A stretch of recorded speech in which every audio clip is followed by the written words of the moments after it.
10 ஆண்டுகள் கண்டும் காணாமல் இருந்துவிட்டு தற்போது மீனவர்களின் வாக்குகளை பெற கச்சத்தீவு பிரச்சினையை பாஜக கையில் எடுத்துள்ளதாக அதிமுக பொதுச் செயலாளர் எடப்பாடி பழனிசாமி விமர்சித்துள்ளார்.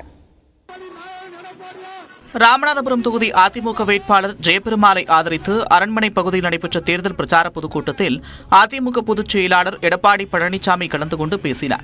அப்போது கச்சத்தீவை இந்தியாவுடன் இணைக்க மறைந்த முதலமைச்சர் ஜெயலலிதா குரல் எழுப்பியதாக கூறினார். அவர்கள் 10 ஆண்டு காலம் கிடைப்பிலே போட்டுவிட்டார்கள். 10 ஆண்டு காலம் கழித்து இப்பொழுது தேர்தல் வந்துவிட்டது. மீனவர்களுடைய வாக்கு அவர்களுக்கு தேவை.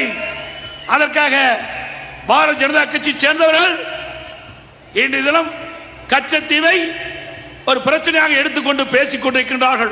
தமிழ்நாட்டில் மக்களவைத் தேர்தலில் அதிமுக திமுக இடையேதான் போட்டி நடப்பதாகவும் அதில் அதிமுக முதலிடத்தில் இருப்பதாகவும் எடப்பாடி பழனிசாமி கூறினார்.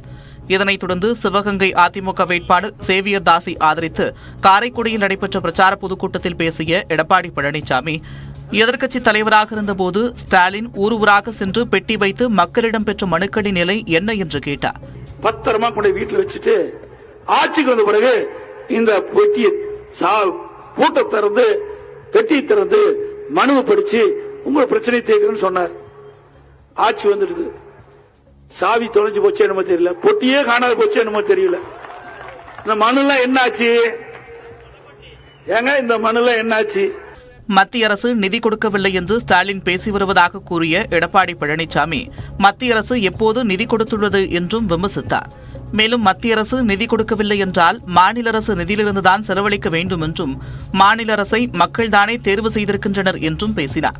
மீண்டும் ஆட்சிக்கு வந்தால் பழைய ஓய்வூதிய திட்டம் அமல்படுத்தப்படும் என்று சொல்லிவிட்டு அரசு ஊழியர்களை திமுக அரசு ஏமாற்றிவிட்டதாகவும் எடப்பாடி பழனிசாமி குற்றம் சாட்டினார்.